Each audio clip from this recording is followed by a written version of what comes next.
어느 마을에 두 여인이 살았다. 한 여인은 아름다운 데다가 옷을 잘 입어서 가는 곳마다 관심을 집중시켰다. 모두가 그녀와 얘기하고 싶어하고 그녀에게 질문을 던지고 그녀의 말에 귀를 기울였다. 또 다른 여인 역시 매력적인 면이 있었지만 사람들은 그녀의 존재를 알아차리지 못했다. 아무도 가난한 그녀에게는 관심이 없었다. 초라한 옷차림을 한 그녀는 좋은 옷을 입은 아름다운 여인이 모두에게 주목받는 모습을 외롭게 쳐다보았다. 그녀에게도 사람들과 나누고 싶은 것이 많았다. 어느 날 가난한 여인은 용기를 내어 아름다운 여인에게 다가가 말을 걸었다. 한 가지 부탁이 있는데 들어주실 수 있으세요? 아름다운 여인이 친절하게 물었다. 무슨 도움이 필요하신가요? 가난한 여인이 머뭇거리며 말했다. 당신은 아름다울 뿐 아니라 좋은 옷을 입어서 모든 사람의 주목을 받습니다. 하지만 나는 가난하고 초라한 옷차림이어서 누구의 관심도 받지 못해요. 하루만 당신의 옷을 빌려 입고 당신과 함께 거리를 걸으면 안 될까요? 그러면 당신에게 관심을 갖고 다가온 사람들이 나에게도 관심을 가질 것이고 나도 사람들에게 내가 가진 것을 나눠줄 수 있거든요.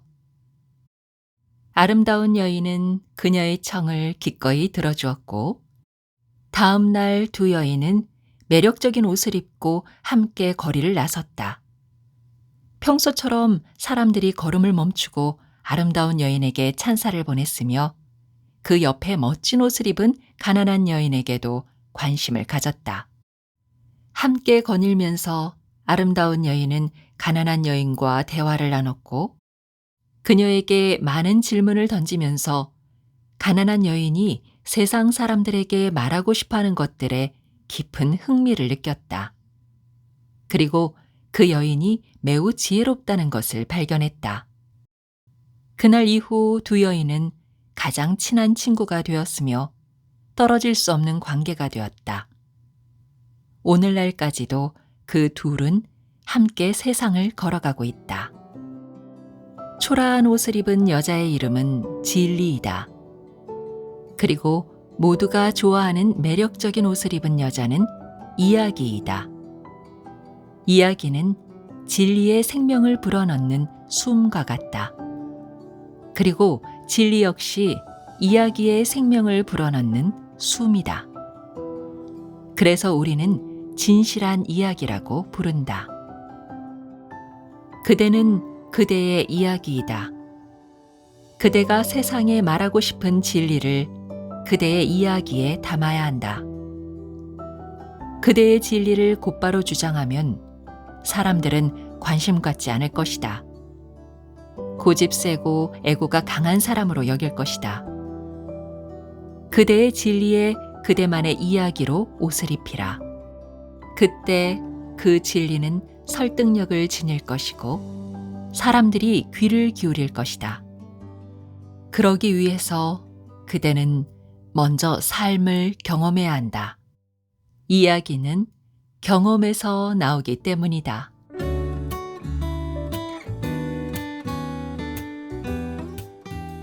안녕하세요. 힐링필드입니다.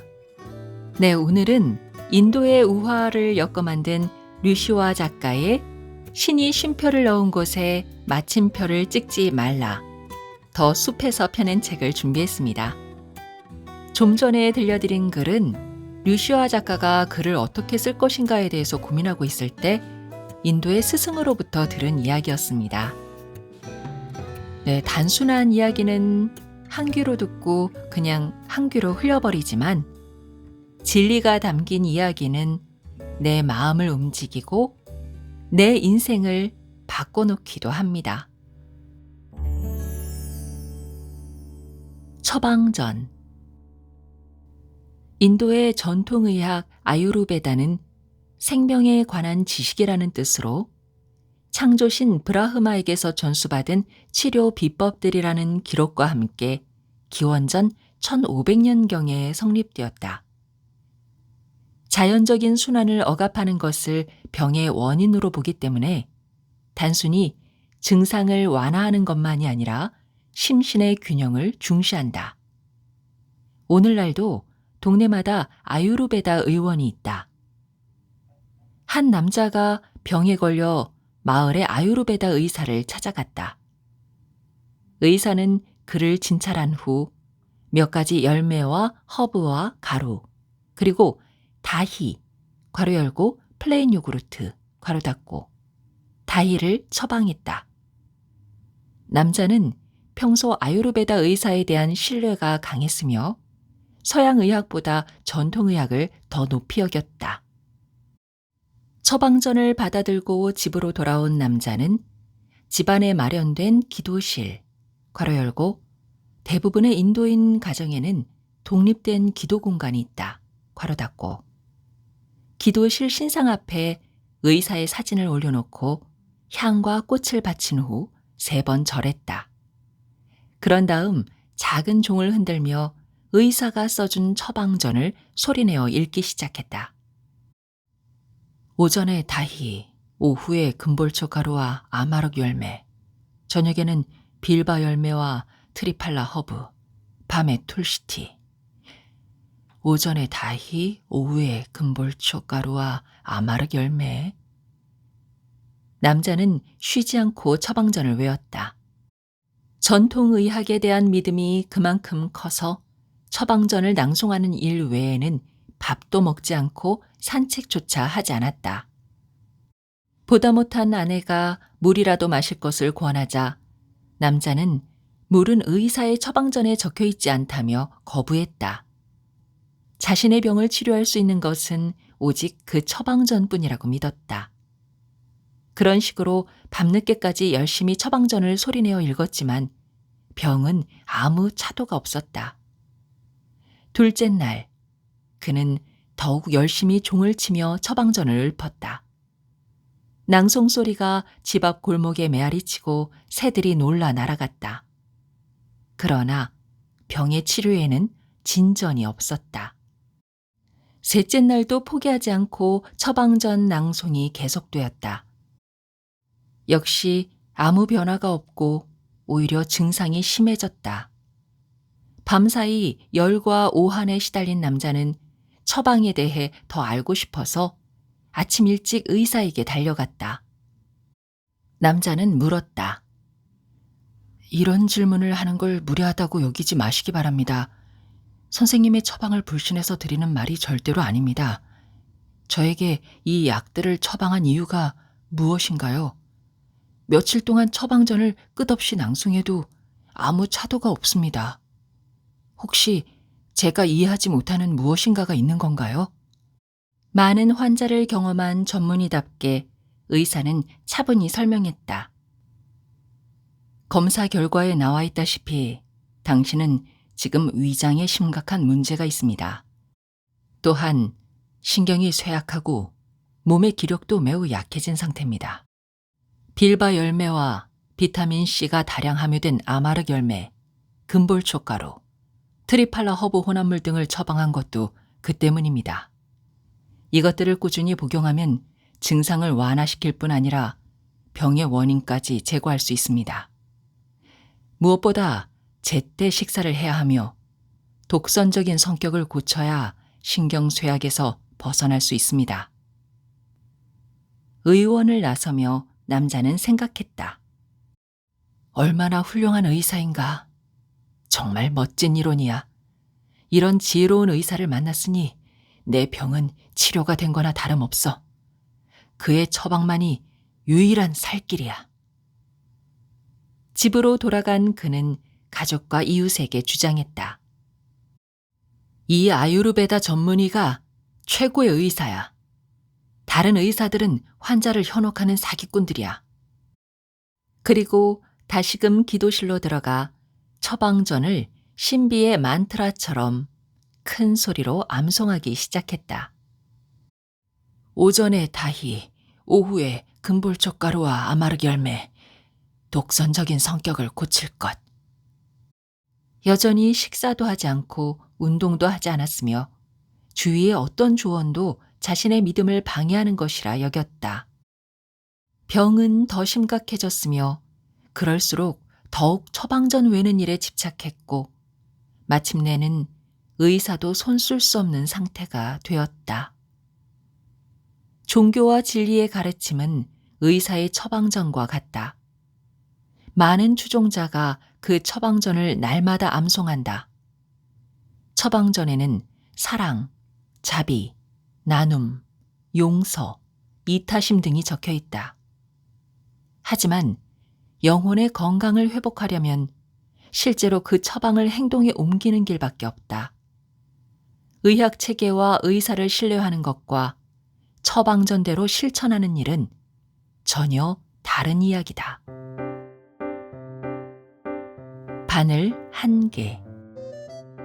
라호르, 괄호 열고, 원래는 인도 펀자브주에 속했으나 지금은 파키스탄의 영토가 된 역사 도시, 괄호 닫고, 라호르 부근 마을에 두니 찬데라는 부유한 상인이 살았다. 어렸을 때부터 그는 성자 나나크, 괄호 열고, 힌두교의 불평등한 카스트 제도와 바라문들의 종교 독점을 배척한 시크교 창시자, 괄호 닫고, 성자 나나크에 대한 이야기를 많이 들으며 자랐다. 젊었을 때부터 여행을 좋아한 나나크는 아무것도 가진 것 없이 수천 킬로미터를 다녔다고 했다. 그리고 중요한 4차례의 여행에서 영적인 시인 까비르를 비롯한 여러 스승들과의 만남을 통해 30살에 큰 종교적 깨달음을 얻었다고 했다. 그 위대한 성자가 라호르를 방문했다는 소식을 듣고 도니찬드는 한달음에 그를 만나러 갔다.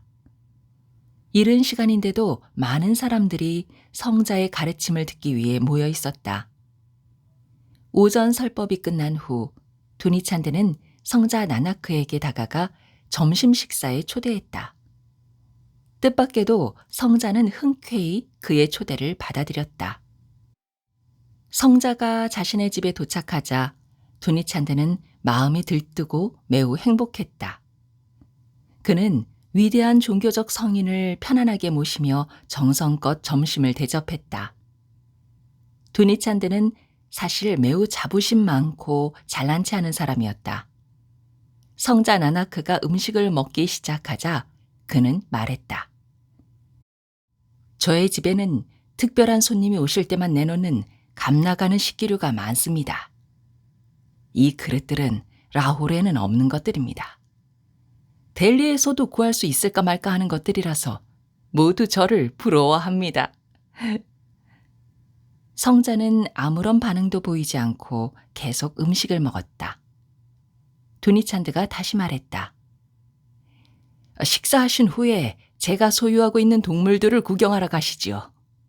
모두 어디에서도 보기 힘든 최고의 품종들입니다. 꼭 보여드리고 싶습니다. 성자는 여전히 아무 말도 하지 않고 식사에만 집중했다.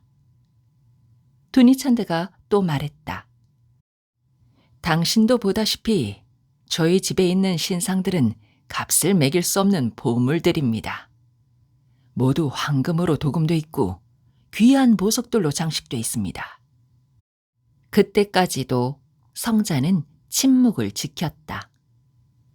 마침내 점심 식사를 마친 뒤 성자가 도니찬드에게 바늘 하나를 주었다. 도니찬드가 물었다.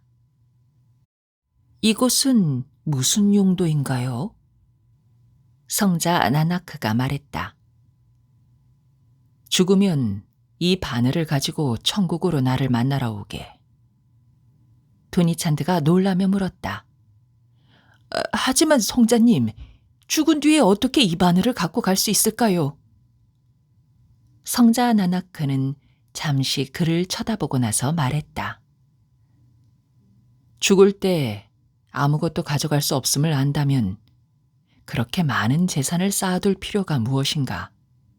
그리고 자랑스러워할 것은 또 무엇인가?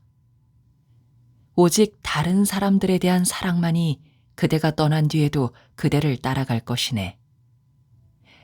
투니찬드, 이제는 그 일부만이라도 쌓아나갈 때이네. 너무 늦을 때란 없네. 원숭이가 공을 떨어뜨린 곳에서 다시 시작하라. 영국인들의 인도 식민지배 시절에 일어난 일이다. 인도를 손에 넣고 사업이 정착하자 영국인들은 식민지에서의 골치 아픈 생활도 있고 여가도 즐길 겸 콜카타 외곽에 로열 콜카타라는 인도 최초의 골프장을 만들었다. 초록색 잔디가 잘 가꾸어진 멋지고 아름다운 골프장이었다. 그런데 그것이 별로 좋은 발상이 아니라는 사실이 금방 드러났다. 그 지역에 집단으로 거주하는 원숭이들이 문제였다.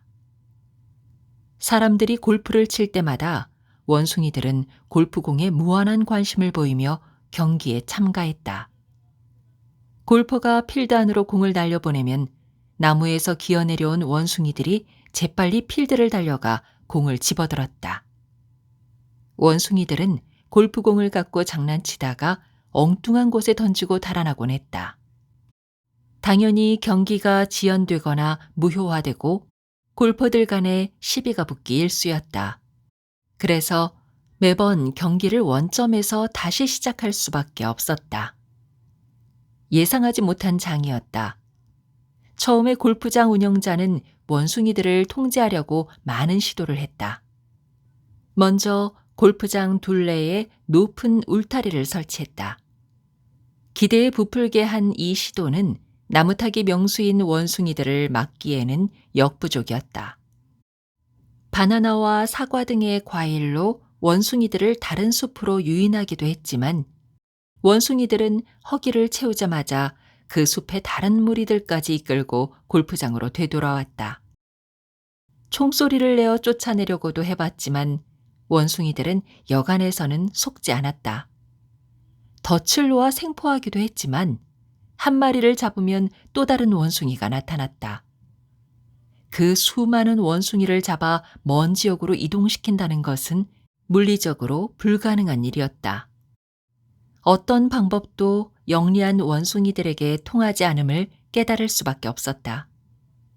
모처럼 골프를 즐기고자 했던 영국인들은 절망했다. 사람들이 작은 골프공에 그토록 집착하는 것을 보고 원숭이들은 더욱 신이 나서 이리저리 공을 던지고 다니며 즐거운 비명을 질렀다. 원숭이들의 회방에 골머리를 앓던 영국인들은 마침내 그 골프장에만 해당하는 특별한 규칙 한 가지를 만들었다. 원숭이가 공을 떨어뜨린 자리에서 경기를 다시 시작한다. 더할 나위 없이 지혜로운 결정이었다. 원숭이들로 인한 장애물에 화를 내고 경기를 포기하기보다 상황을 받아들여 새로운 놀이 규칙을 창조한 것이다. 그 결과 로열 콜카타 골프장의 골퍼들은 한층 재미있는 골프를 즐길 수 있게 되었다. 아름다운 궤적을 그리며 페어웨이의 잔디밭에 안착한 공을 원숭이가 집어 기다란 풀밭에 던지기도 했다. 정반대의 상황도 일어났다. 원숭이라는 예상 밖의 변수가 경기에 뒤지고 있던 사람을 승리하게 만들기도 했고 이기고 있다고 자만하는 사람을 무릎 꿇게 하기도 했다. 잘못 쳐서 엉뚱한 방향으로 날아간 공을 원숭이가 주워다가 홀컵에 정확히 떨어뜨리는 행운을 맛보는 사람도 생겼다. 원숭이들 덕분에 경기가 묘미를 더해갔다. 원숭이가 공을 떨어뜨린 자리에서 다시 시작하라.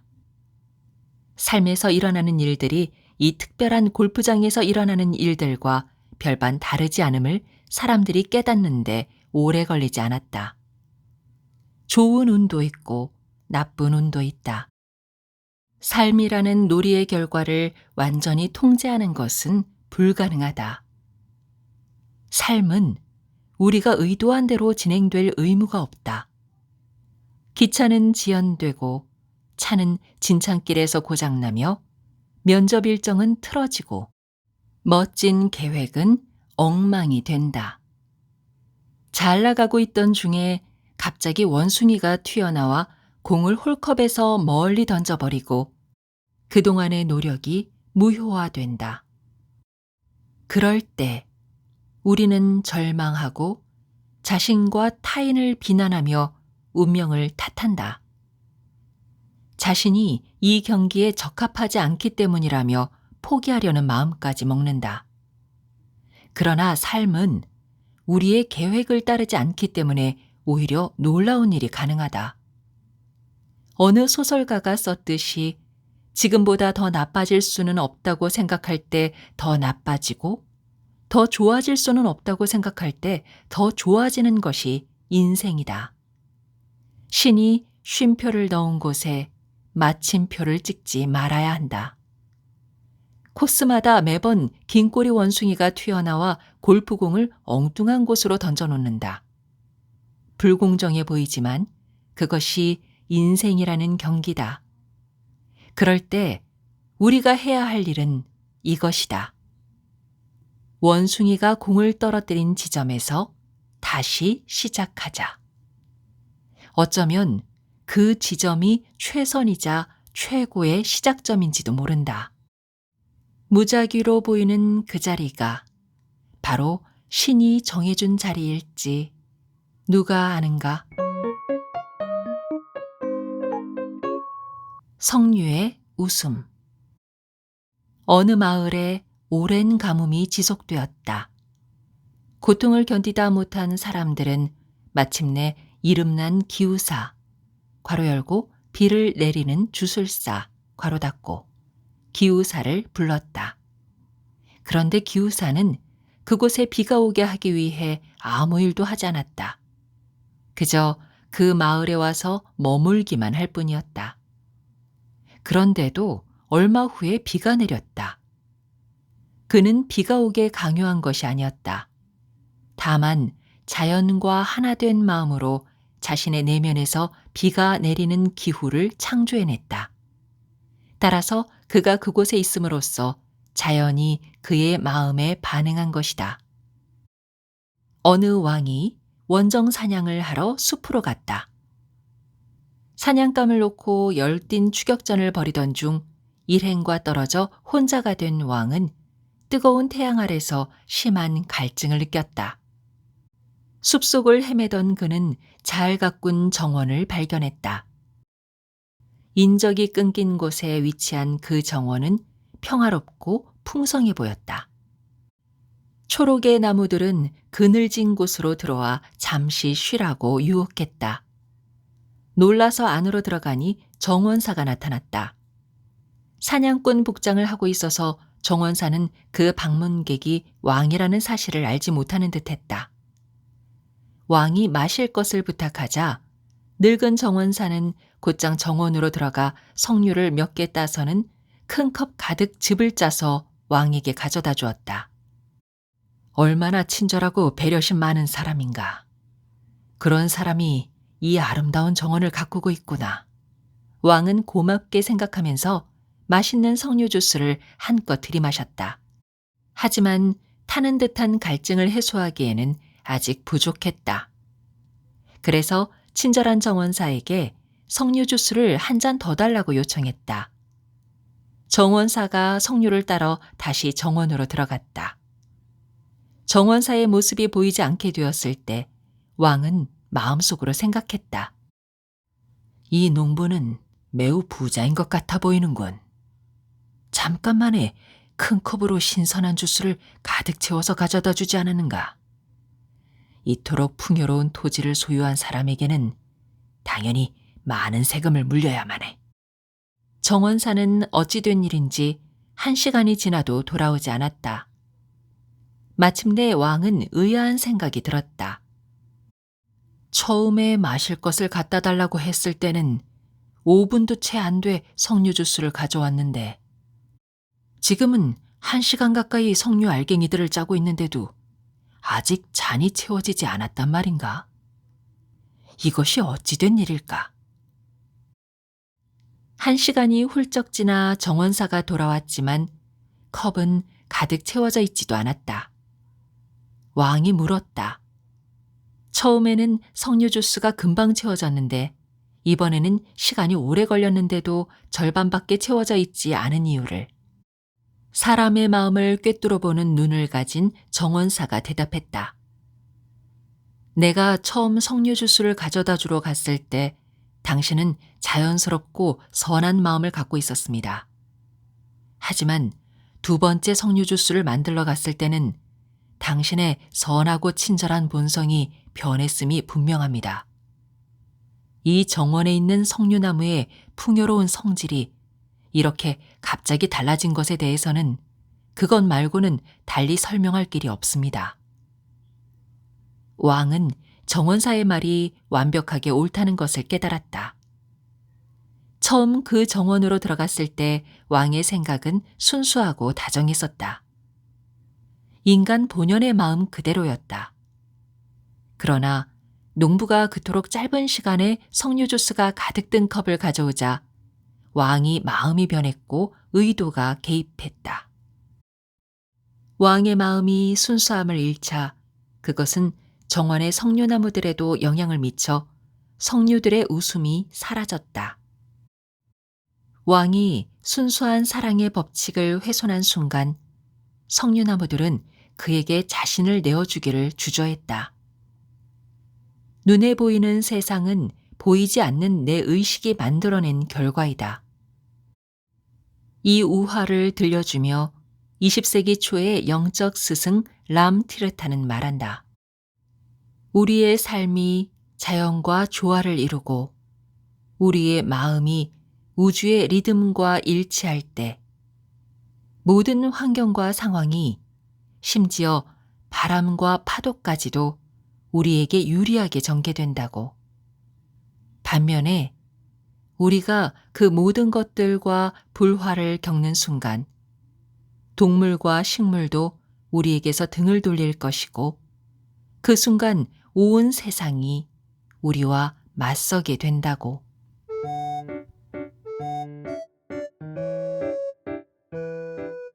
눈이 안 보이는 사람만이 볼 수 있는 것. 델리의 비르바드라 왕이 사냥을 나갔다가 왕궁으로 돌아오는 길에 목이 몹시 마르고 허기가 졌다. 그때 길가에서 수박밭을 발견한 일행은 기대에 부풀었다. 목마른 사람에게 수박보다 더 좋은 것이 어디 있겠는가. 왕은 수행원들에게 잘 익은 수박을 몇 개 따오라고 지시했다.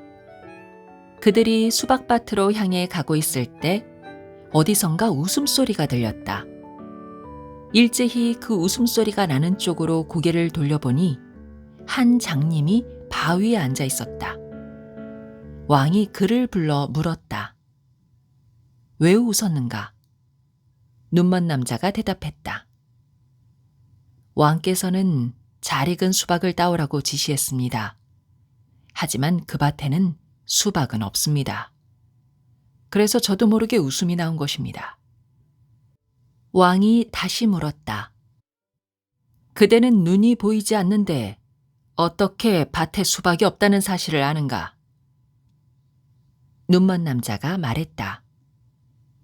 왕이시여, 모든 것을 알기 위해 반드시 눈이 필요한 것은 아닙니다. 지금은 수박철이 끝났습니다. 잘 익은 수박들은 이미 다 따갔고 썩은 수박 몇 개만 밭에 버려져 있을 것입니다. 밭에 갔던 수행원들이 빈손으로 돌아와 남자가 말한 그대로 보고했다. 왕은 눈먼 남자의 통찰력에 깊은 인상을 받았다. 그래서 그를 왕국의 수도로 데려가기로 결정했다. 어쩌면 나라의 문제들을 해결하는데 그 남자의 지혜가 조금은 도움이 될지도 모를 일이었다. 눈먼 남자에게는 도시 외곽에 작은 오두막이 주어졌다. 그리고 날마다 밥 2그릇이 제공되었다. 그렇게 해서 그는 새로운 삶을 시작하게 되었다. 한 번은 보석상이 왕궁으로 진귀한 보석들을 가지고 왔다. 대신들은 왕에게 섣불리 결정하지 말고 최고 품질의 보석만 살 것을 조언했다. 하지만 영리한 보석상은 왕궁 안에 누구도 진품 보석과 모조 보석을 구별할 식견을 갖고 있지 않음을 간파했다. 그는 한 손에는 진짜 다이아몬드를, 다른 손에는 가짜를 올려놓고 말했다. 여기 진짜 다이아몬드와 가짜 다이아몬드가 있습니다. 진짜 다이아몬드의 값은 10만 루피입니다. 그리고 가짜 다이아몬드는 형태만 같을 뿐 유리 조각에 불과합니다. 여러분 중에 가장 영리한 사람이 앞으로 나와서 진짜 다이아몬드를 고르기 바랍니다. 단, 한 가지 조건이 있습니다. 일단 고르고 나면 설령 그것이 가짜 다이아몬드라고 해도 진품 다이아몬드 값을 지불해야만 합니다. 그 말을 듣고 대신들은 꿀먹은 벙어리가 되었다. 누구도 감히 왕에게 더 이상 조언을 하지 못했다. 상황을 지켜보던 왕은 당장에 눈먼 남자를 불러오게 했다. 그가 진짜와 가짜 다이아몬드를 구별하는 능력을 갖고 있는지 시험해보자. 대신들은 서로의 얼굴을 보며 비웃는 미소를 지었다. 눈먼 장님이 어떻게 진품과 모조품을 식별할 수 있겠는가? 시력이 온전히 살아있고 높은 학식을 갖춘 자신들조차 불가능한 일을. 이윽고 눈먼 남자가 도착하고 왕의 집사가 그에게 상황을 설명했다. 눈먼 남자는 보석상에게 자신의 양쪽 손바닥에 진품 다이아몬드와 모조 다이아몬드를 각각 올려놓아 달라고 부탁했다. 보석상은 그의 요구대로 해주었다. 그렇게 그는 햇빛이 비치는 곳에서 손바닥을 펴고 한동안 서 있었다. 잠시 후 눈먼 남자는 그중 하나를 왕에게 내밀며 말했다. 이것이 진짜 다이아몬드입니다. 보석상은 자신의 눈을 의심하지 않을 수 없었다. 눈먼 남자가 정확히 진품을 구별해낸 것이다. 보석상에게 다이아몬드 값을 지불하고 나서 왕이 눈먼 남자에게 물었다. 어떻게 진품을 구별해낼 수 있었는가?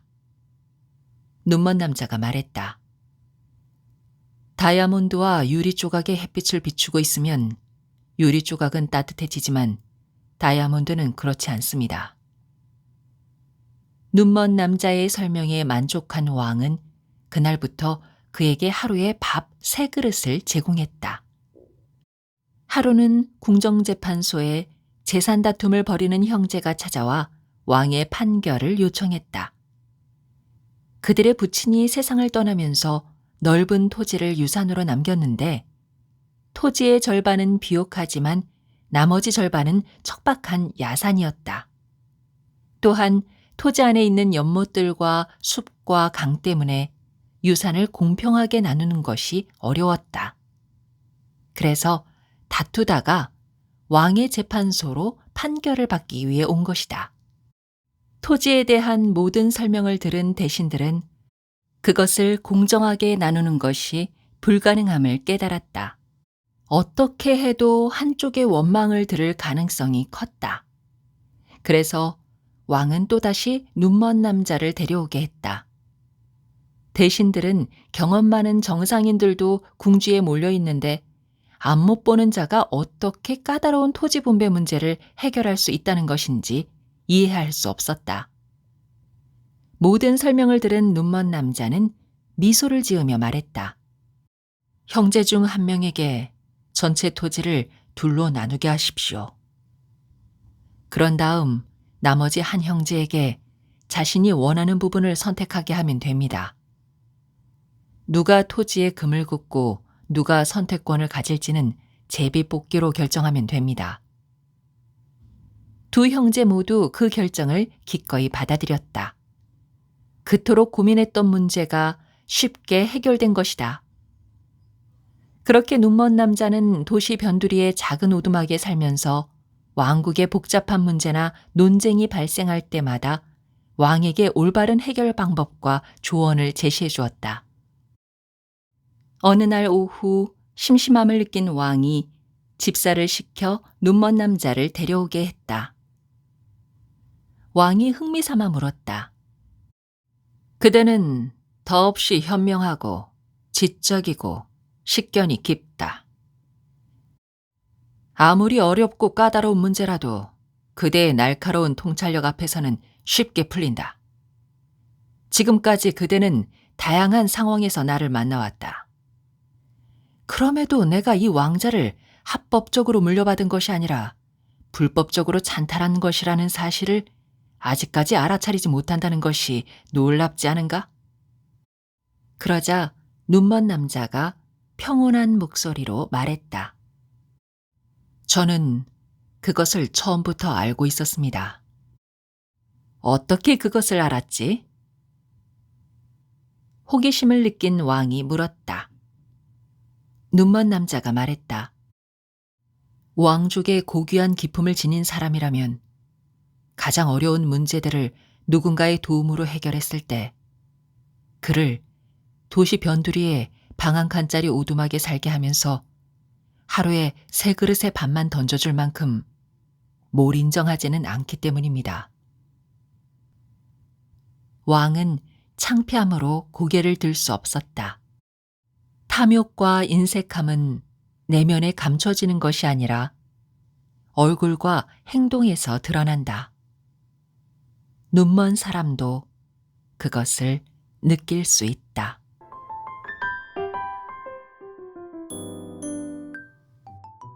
뜨거운 여름을 그나마 견딜 수 있었던 것은 이 책 덕분이었습니다. 너무 더워서 한편, 잠이 안 와서 또 한편. 이렇게 읽다 보니까 어느새 여름이 가는 소리가 들리네요. 코로나도 썩 꺼졌으면 좋겠습니다. 네, 지금까지 힐링필드였습니다. 함께 해주셔서 감사합니다. 건강하세요.